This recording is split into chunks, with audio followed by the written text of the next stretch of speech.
श्री राम।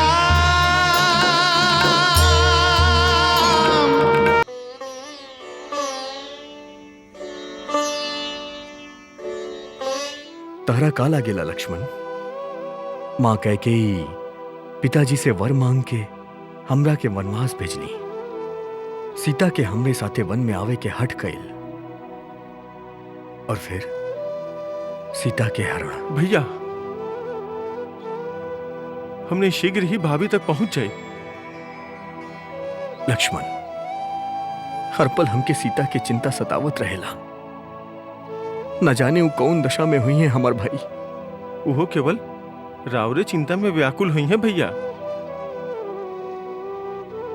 वो तो केवल यह आस में जीवित हुई हैं कि हम उनकरा के शीघ्र अतिशीघ्र खोज लेब। भैया, वो एक वीर आर्य कन्या है। भले ही कितना भी दुख काहे ना आ जाए, परंतु वो कबो विचलित ना हुई है।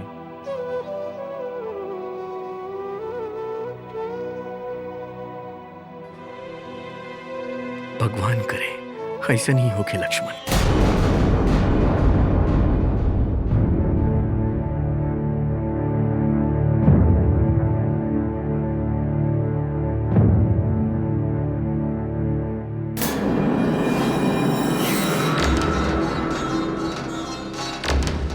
एकर अकड़ देखा त्रिजटा, सामने खाना रखल बा, बाकी खात नहीं की।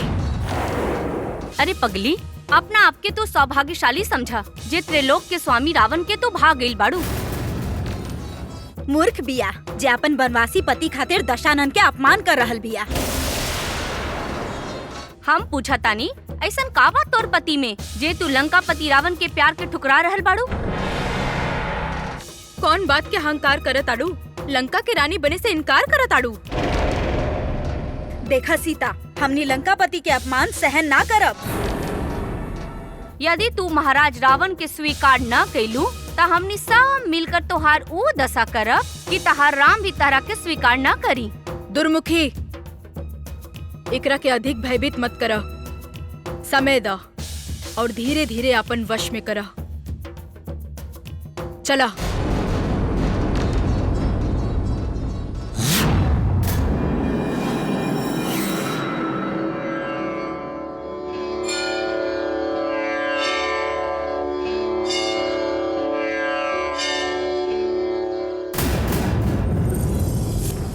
भ्राताश्री विभीषण, भ्राताश्री, भ्राताश्री विभीषण, भ्राताश्री, भ्राताश्री विभीषण।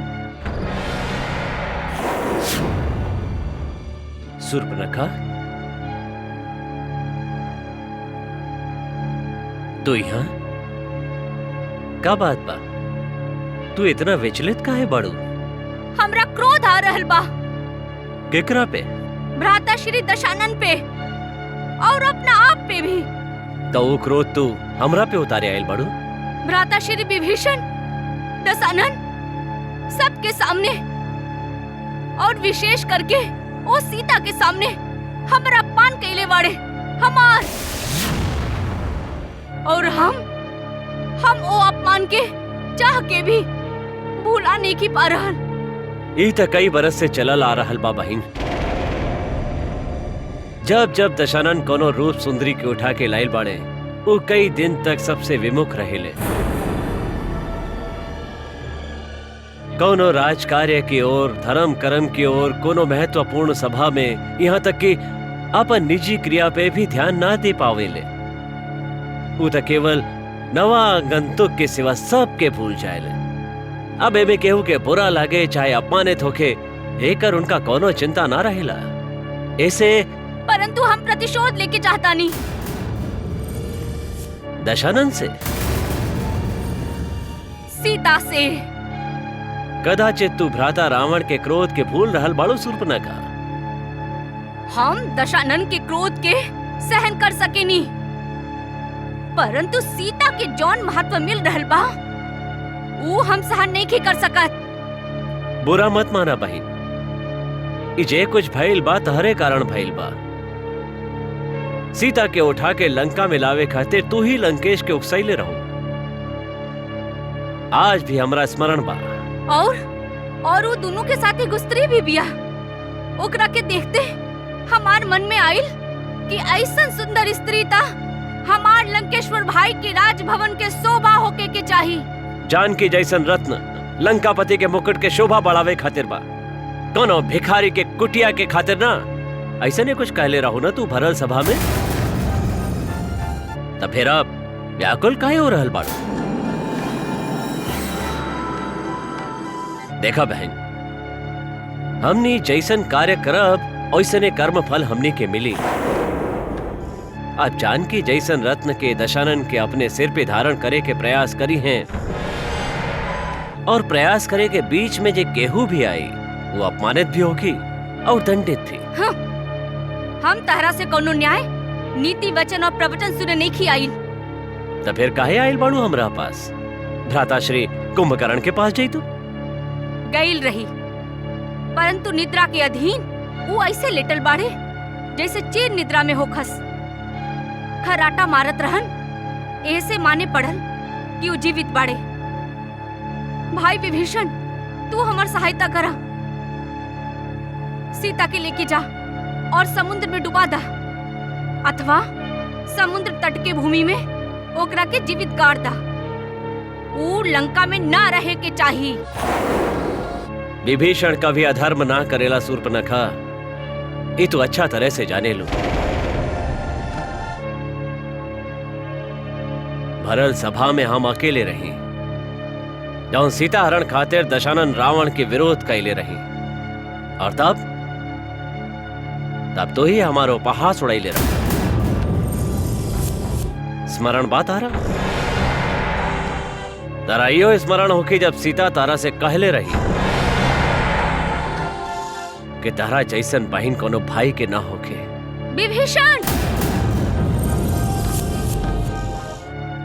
बहन, जनक नंदिनी से दूर रहे में ही तहार भलाई बा। हमार भलाई काम में बा, हम जानीला।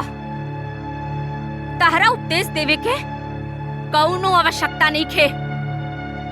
अब जे भी करे के बा हम स्वयं करब। प्रणाम राजकुमारी।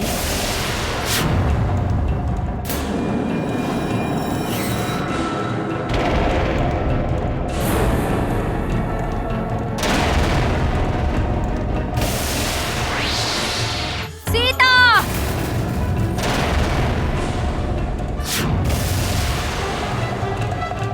तू हमार मार्ग से हट जा तेरे जटा। का चाहता नहीं रहुआ? दंड दंड देल चाहतानी हम एकरा के। नाक कान काट देल चाहतानी, कुरूप कर देल चाहतानी हम एकरा के।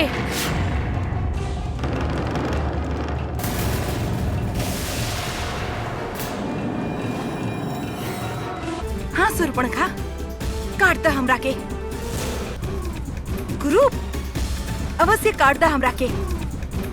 ना चाहिए हमरा ये रूप, ना चाहिए। ये रूप के कारण आज हमरा अपन पति के वियोग सह पड़ रहल बा। हमार रूप हमार शत्रु बन गइल बा। ये रूप तो हर दुष्ट भाई रावण के हमार हरण करे के लालायत कैलस। ना चाहिए हमरा ये रूप।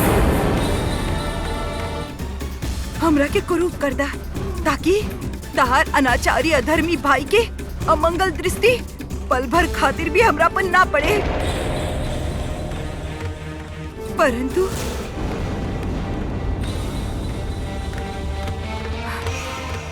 कुरूप होगला के बाद भी हम लंका में ही रहब, जब तक हमार पति यहाँ नहीं खनावत और ये दुष्ट रावण के विनाश नहीं खन करत। हम लंका से ना जाइब। सीता! हट जा त्रिजटा। ना राजकुमारी, रहुआ यहाँ से चल जाई। त्रिजटा, तू हमरा के नहीं खू रोक सकत। जौना ताड़ू, तू केकरा से बात कर रहल बाड़ू? क्षमा चाहब, परंतु जानकी के सुरक्षा के दायित्व लंकेश हमरा के सौंपले बाड़े, और हम केहू से भी जानकी के रक्षा करब। तू हमरा के नहीं खू रोक सकत। सीता के नाक ताज हम काट के ही रहब।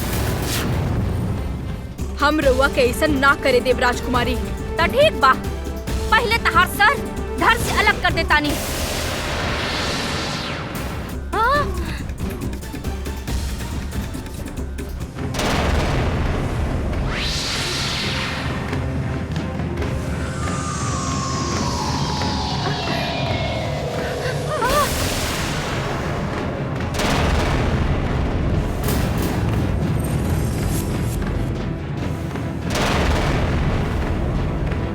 तहार नाक फिर से कट गल सुर्पणखा।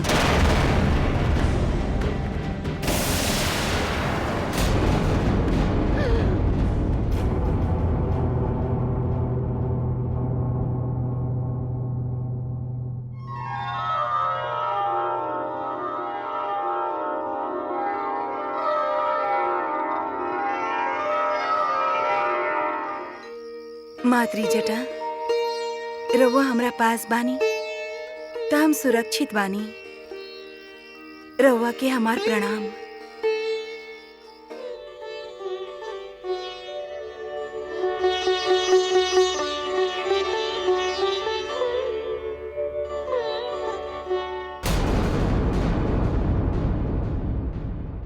के कहले रहे तारा के अशोक वाटिका जाए के?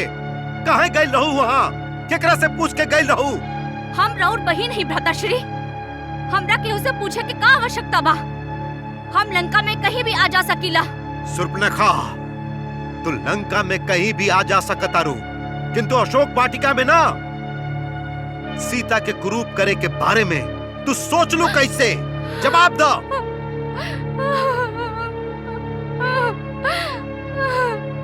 भाभीश्री, देखी देखी कैसे डांट रहल बाड़े अपन बहिन के। वो एगो पराया स्त्री खातिर। केहू नहीं के हमारे संसार में, भाभी केहू नहीं के। शूर्पणखा,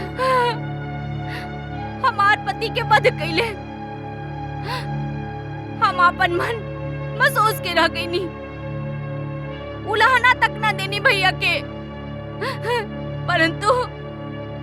परंतु सीता खातिर हमर अपमान करके जीते जी हमर वध कर रहल बाड़े भैया। केहू नहीं के हमारे संसार में, केहू ना। एगो पुत्र रहे राम और लक्ष्मण, ओकरो के मार डालले।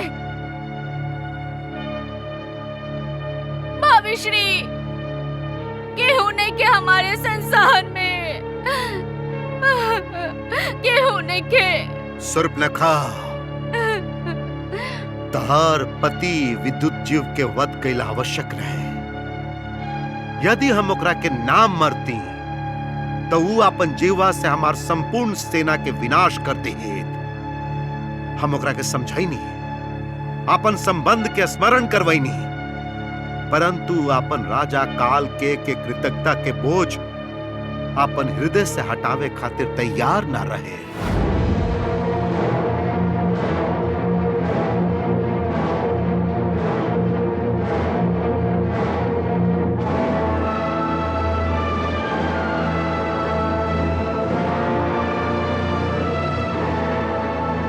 हमरा के हमार कर्तव्य मत सिखाई लंकेश।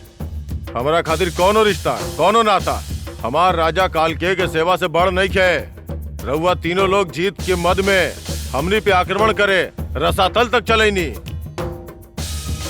लेकिन हम अपन राजा के राज्य के सेवक होते राव रे आक्रमण के विफल बनावे के प्रयास करत रहा।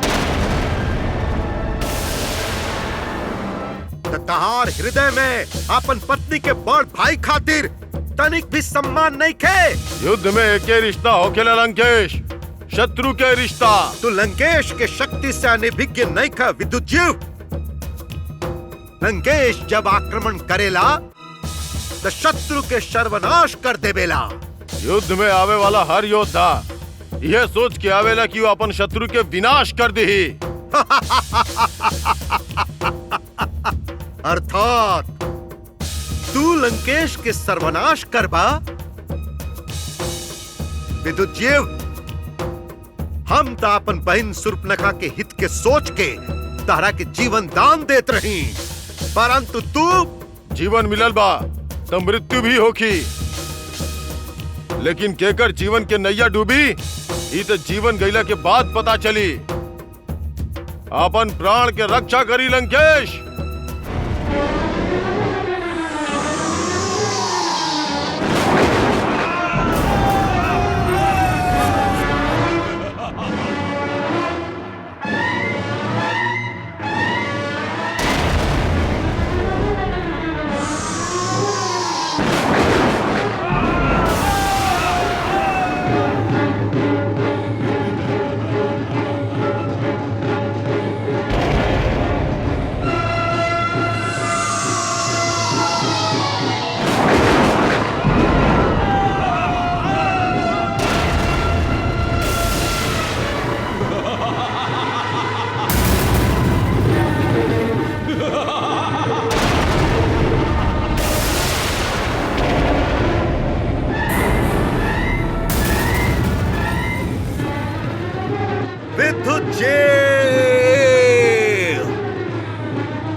ओ समय युद्ध में हमर आंख के सामने विद्युत जीवा एगो शत्रु रहे, हमार बहिन सुर्पनखा के पति ना।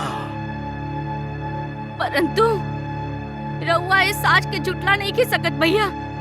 रउआ अपन बहिन के विधवा बनीले बानी, ओकरा से ओकर सुहाग छीनले बानी। सुर्पनखा, हम जे भी कार्य कैले बानी स्वयं खातिर ना, संपूर्ण राक्षस जाति के सुरक्षा खातिर कैले बानी।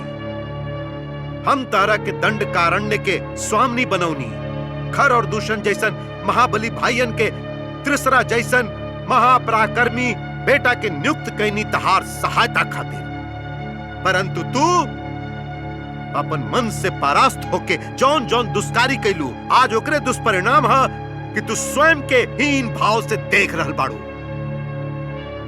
हीन भाव? हीन भाव त रउआ हमरा के दे रहल बानी भ्राताश्री। हीन भाव आज राउरी राजभवन दे रहल बा, और हीन भाव आज उस सीता दे रहल बिया। हम ही सहन न करब भ्राताश्री, हमरा से ही न सहन होकी, न होकी।